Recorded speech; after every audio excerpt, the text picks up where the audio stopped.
우리를 사랑하시는 주님, 우리가 연약할 때나 또는 건강할 때나 또는 가난할 때나 부할 때나 또는 우리가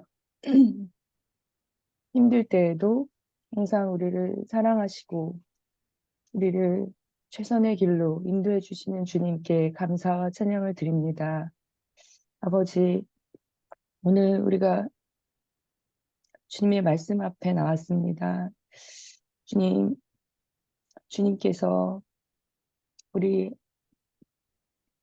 모든 것을 아시는 주님께서 우리에게 말씀하여 주시고 우리가 주님의 그 말씀 앞에 온전히 순종함으로 나아갈 수 있도록 도와주시옵소서. 또 오늘 말씀을 전하시는 교수님께 성령의 충만한 은혜를 부으셔서 주님의 말씀을 온전히 대언케 하여 주시고 또 그 말씀이 살아서 역사할 수 있도록 인도하여 주시옵소서. 또한 우리 하심이 어떻게 나아가야 할지 주님께서 우리 한 사람 한 사람 구체적으로 말씀하여 주시고 또 이 말씀을 통하여 우리가 지혜를 얻고 힘을 얻어서 한 걸음 한 걸음씩 나아갈 수 있도록 인도하여 주시옵소서. 늘 함께하여 주신 주님께 감사와 찬양을 드리며 예수 그리스도 이름으로 기도드렸습니다. 아멘. 아멘, 아멘. 예, 어, 오늘은 욥기 1장 1절에서 12절의 말씀을 가지고 욥의 신앙, 나의 신앙 이런 제목으로 말씀을 나누기를 원하는데 우리 수진자매님이 1절서부터 6절, 우리 윤민희 형제님이 7절서부터 12절 해서 본문을 읽어주시면 좋겠습니다. 우리 수진자매님부터. 우스 땅에 욥이라 불리는 사람이 있었는데 그 사람은 온전하고 정직하여 하나님을 경외하며 악에서 떠난 자더라. 그에게 아들 7과 딸 셋이 태어나니라. 그의 소유물은 양이 7,000마리요, 낙타가 3,000마리요, 소가 500가리요, 암나귀가 500마리며 종도 많이 있었으니 이 사람은 동방 사람 중에 가장 훌륭한 자라. 그의 아들들이 자기 생일에 각각 자기의 집에서 잔치를 베풀고 그의 누이 3명도 청하여 함께 먹고 마시더라. 그들이 차례대로 잔치를 끝내면 욥이 그들을 불러다가 성결하게 하되 아침에 일어나서 그들의 명수대로 번제를 드렸으니 이는 욥이 말하기를 혹시 내 아들들이 죄를 범하여 마음으로 하나님을 욕되게 하였을까 함이라. 욥의 행위가 항상 이러하였더라. 하루는 하나님의 아들들이 와서 여호와 앞에 섰고 사탄도 그들 가운데서 온지라. 여호와께서 사탄에게 이르시되 네가 어디서 왔느냐? 사탄이 여호와께 대답하여 이르되 땅을 두루 돌아 여기저기 다녀왔나이다. 여호와께서 사탄에게 이르시되 네가 내 종 욥을 주의하여 보았느냐? 그와 같이 온전하고 정직하여 하나님을 경외하며 악에서 떠난 자는 세상에 없느니라. 사탄이 여호와께 대답하여 이르되 욥이 어찌 까닭없이 하나님을 경외하리이까? 주께서 그와 그의 집과 그의 모든 소유물을 울타리로 두르심 때문이 아닙니까? 주께서 그의 손으로 하는 바를 복되게 하사 그의 소유물이 땅에 넘치게 하셨음이니이다. 이제 주의 손을 펴서 그의 모든 소유물을 치소서. 그리하시면 틀림없이 주를 향하여 욕하지 않겠나이까? 여호와께서 사탄에게 이르시되 내가 그의 소유물을 다 네 손에 맡기노라. 다만 그의 몸에는 네 손을 대지 말지니라. 사탄이 곧 여호와 앞에서 물러가니라. 네, 아멘. 예, 감사합니다. 아, 오늘 욥기 1장의 말씀을 가지고 욥의 신앙, 나의 신앙 이런 제목으로 이제 말씀을 나눠보겠습니다. 오늘 본문을 보면 이제 욥은 어떤 사람인가? 어, 첫째, 욥은 우스 땅에 살았다 합니다. 우스 땅은 어디냐면 성경에 의하면 에돔이 살던 땅이죠. 그 에돔이 살던 땅은 그 사해하고 그 이스라엘의 그 중앙을 흐르는 그 강이 사해 그러니까 그 요단강이 있고 그 맨 밑에 사해가 있죠. 그리고 사해에서 남쪽으로 더 내려오면 홍해가 있는데 이 에돔 사람들은 사해하고 홍해 사이에 살았다. 그렇게 성경에 기록되어 있으니까 우스 땅이 사해와 홍해 사이에 있는 어떤 곳이라고 우리는 이제 추정하지요. 두 번째로 성경에서 욥은 온전하고 정직하여 하나님을 경외하며 악에서 떠난 자라 이렇게 표현합니다. 이게 이제 욥의 삶을 욥이 어떤 사람인지를 특징 짓는 성경의 말씀이죠. 온전하고 정직하여 하나님을 경외하며 악에서 떠난 자라. 그리고 세 번째, 욥은 자식이 열이 있었는데 아들 7과 딸 3이 있었으니까 이 당시의 자식은 축복이죠. 자식은 그저 단순히 자식이 아니라 이때에는 이 자녀들이 많을수록 큰 축복을 받았다고 생각하는 때죠. 요새는 무슨 이유 때문인지 젊은 사람들이 아이를 잘 낳지 않는데 욥은 아들 7, 딸 3이라는 엄청난 축복을 받은 사람이죠. 네 번째로 성경은 그의 소유물이 양이 7천이요, 낙타가 3,000마리요, 소가 500결이요, 암나귀가 500마리이며 종도 많이 있었다. 엄청난 부자죠. 그러면서 동방 사람 중에 가장 훌륭한 자다. 이렇게 표현합니다.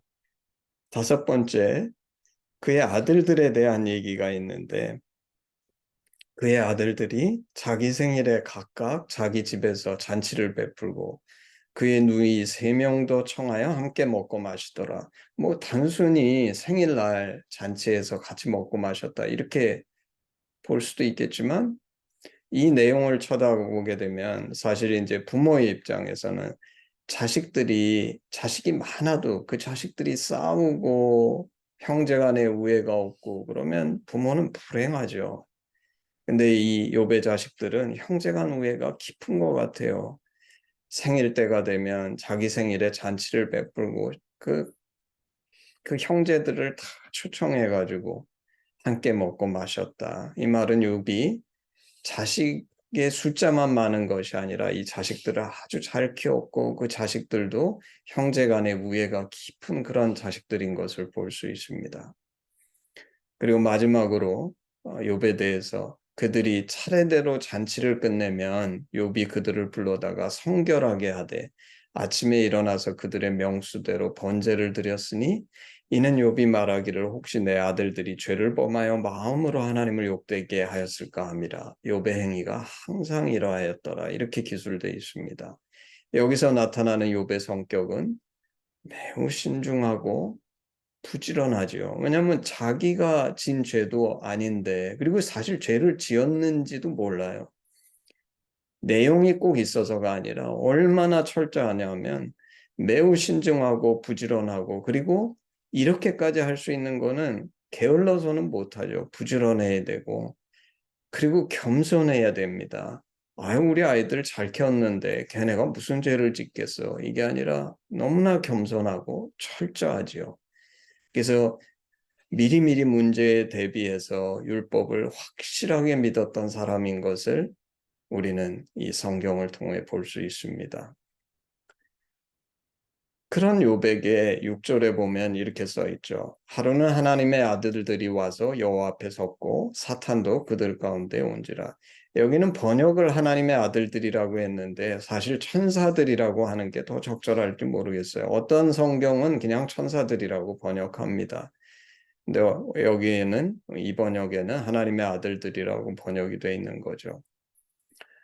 하나님의 아들들이 와서 그리고 이제 사탄도 옵니다. 신기한 일이죠. 사탄이 여호와 앞에 어떻게 나타나는지. 근데 하여튼 사탄이라는 말의 뜻은 이제 고발자 그런 뜻이죠. 어큐저, 고소하는 사람.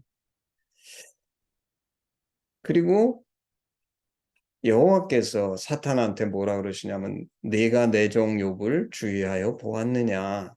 그와 같이 온전하고 정직하여 하나님을 경외하며 악에서 떠난 자는 세상에 없느니라.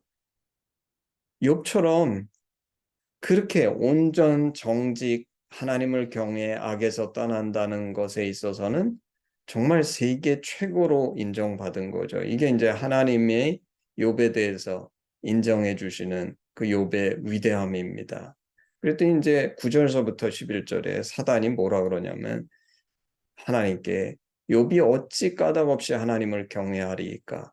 주께서 그와 그의 집과 그의 모든 소유물을 울타리로 두르심이 아니니까. 주께서 그의 손으로 하는 바를 복되게 하사 그의 소유물이 땅에 넘치게 하셨음이니이다. 이제 주의 손을 펴서 그의 모든 소유물을 치소서.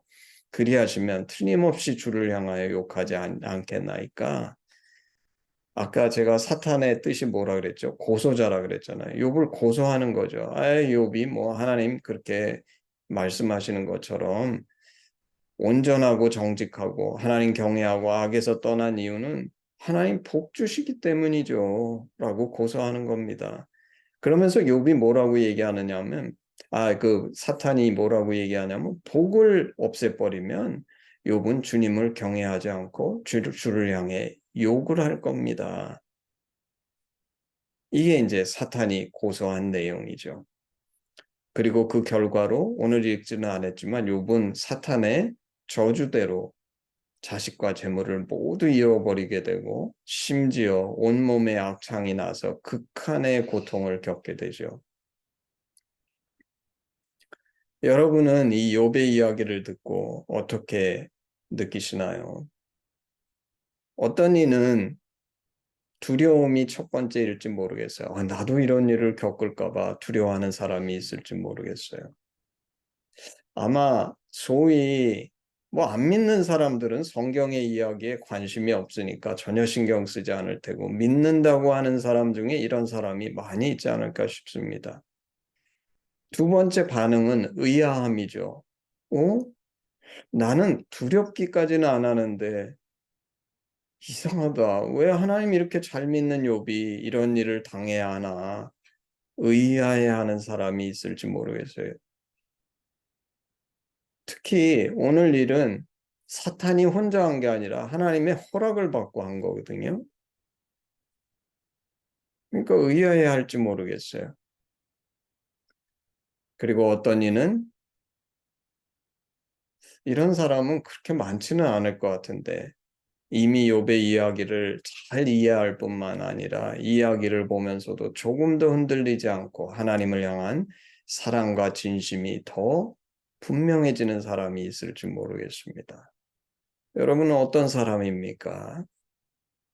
만약 여러분이 욥이라면 이런 일을 겪을 때 여러분은 어떤 생각과 선택을 하시겠습니까? 오늘 성경 읽지 않았지만 욥은 이 일로 하나님을 비난하지도 죄를 짓지도 않았다고 성경 기술합니다. 그는 그동안 자신에게 복을 주신 분이 하나님이시라는 것을 분명히 알고 있었습니다. 그래서 욥기 1장 21절 22절에 이렇게 욥이 얘기합니다. 벌거벗고 세상에 태어난 몸 알몸으로 돌아가리라. 야훼께서 주셨던 것 야훼께서 도로 가져가시니 다만 야훼의 이름을 찬양할지라. 이렇게 욥은 이 모든 일을 당하여 죄를 짓지 않았고 하나님을 비난하지도 않았다. 성경이 이렇게 증거합니다. 그런데 그 뒤에 이야기를 읽어보면 그는 비록 죄를 짓지도 하나님을 비난하지도 않았지만 자신에게 벌어지는 일들을 이해할 수도 받아들일 수도 없었습니다. 왜냐하면 그는 율법을 통해 말씀에 순종하면 복을 받는 율법적 세계관을 가지고 있었기 때문입니다. 자신은 불순종이나 죄를 짓지 않았는데 자신이 이런 불행을 겪는 것이 왜 그런 것인지 도저히 이해할 수 없었습니다. 사실 성경은 죄의 삭시 사망이라고 얘기하는데 이건 뭐 너무나 분명한 진리죠. 죄가 있으면 사망, 불행이 온다. 근데 이제 거꾸로 이게 이제 죄가 있으면 불행이, 사망이 궁극적으로 오는데 모든 불행이 거꾸로 방향이죠. 죄 때문에 오는 것은 꼭 아니라는 것을 그는 알지 못했습니다.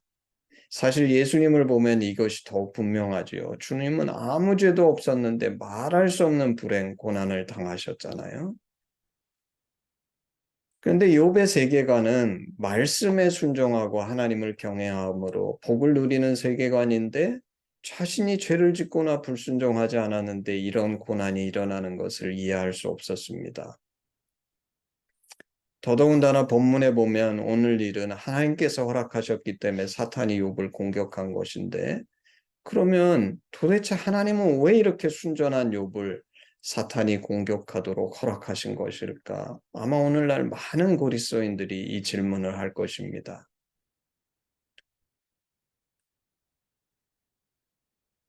이 너무나 타당한 질문이죠.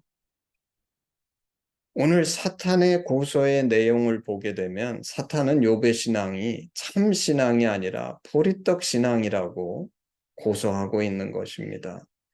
다시 말해서 하나님을 진심으로 사랑해서 경외하는 것이 아니라 하나님이 축복을 주시니까 충성한다는 거예요. 불행이 임한 후에 욥은 하나님을 비난하지도 죄를 짓지도 않았습니다. 그리고 이 사실은 그의 신앙이 보리떡 신앙이 아니라는 것을 분명히 보여줍니다. 보리떡 신앙은 보리떡 때문에 하나님을 쫓는 신앙이지요. 그래서 보리떡을 얻지 못하면 주님을 떠나갑니다. 우리가 잘 아는 것처럼 오병이어의 표적에서 주님을 그토록 쫓던 무리가 보리떡을 얻지 못하자 떠나간 것하고 똑같죠. 만약에 욥의 신앙이 보리떡 신앙이었다면 그의 모든 축복을 잃어버리고 그가 그런 고난에 처했을 때 그는 분명히 하나님을 비난하고 떠났을 것입니다. 그러나 그는 그러지 않았습니다. 그러기에 욥의 신앙은 보리떡 신앙이 아닙니다. 여러분의 신앙은 어떤 신앙입니까? 보리떡 신앙입니까? 아닙니까? 그런데 욥의 신앙은 보리떡 신앙이 아니었지만 그는 큰 혼란에 빠졌습니다. 왜냐하면 그는 하나님의 말씀에 순종하면 불행이 비켜가고 반드시 복을 누리리라고 믿고 있었기 때문입니다. 어쩌면 그렇게 믿고 있었기 때문에 더더욱 순종했는지도 모르겠어요.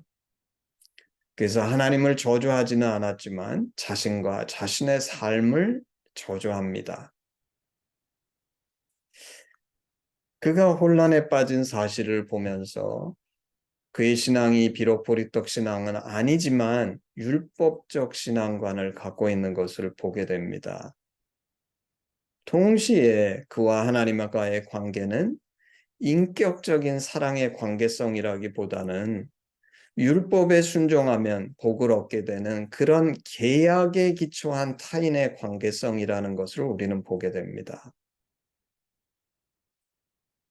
사실 율법의 근원은 주님이 말씀하신 것처럼 주 너의 하나님을 사랑하고 내 이웃을 내 몸과 같이 사랑하라 이 말씀인데 욥에게 율법은 이 본질보다 복을 누리는 방법이었지 않나 싶습니다. 많은 사람들이 하나님과 말씀에 대해서 이런 관계성을 갖고 있습니다. 사실 율법은 행위에 대해서 많이 이야기하지만 분명히 더 근원적으로 하나님을 사랑하라고 말합니다.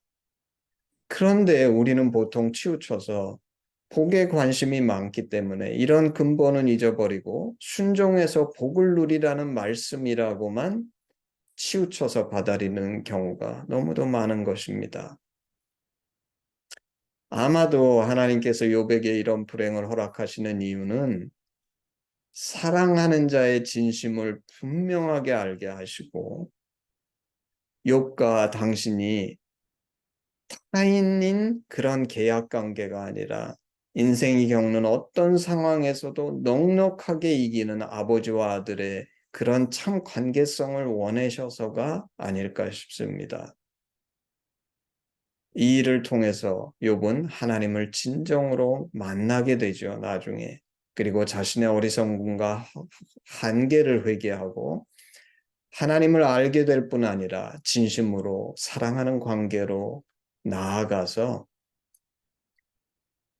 혼란 속에 있었던 자신의 신앙관이 정리가 되고 자신과 자신의 삶을 저주하는 부정적인 생각에서 벗어납니다. 사실 이 얘기는 나중에 좀 더 할 기회가 있으면 좋을 것 같아요. 오늘은 못하지만 신기하게 보리떡 신앙은 보리떡이 없어지면 하나님을 떠나갑니다. 욥의 신앙은 분명히 보리떡 신앙이 아니었어요.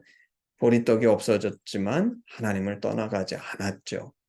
근데 그의 신앙은 불완전한 신앙이었어요. 그래서 자신을 저주하고 자신의 삶을 저주하지요. 그리고 뭐와 직면하냐 하면 사람들의 비난에 직면합니다. 위로해 준다고 오는 친구들로부터 온갖 비난을 들으며 마음의 상처를 받죠.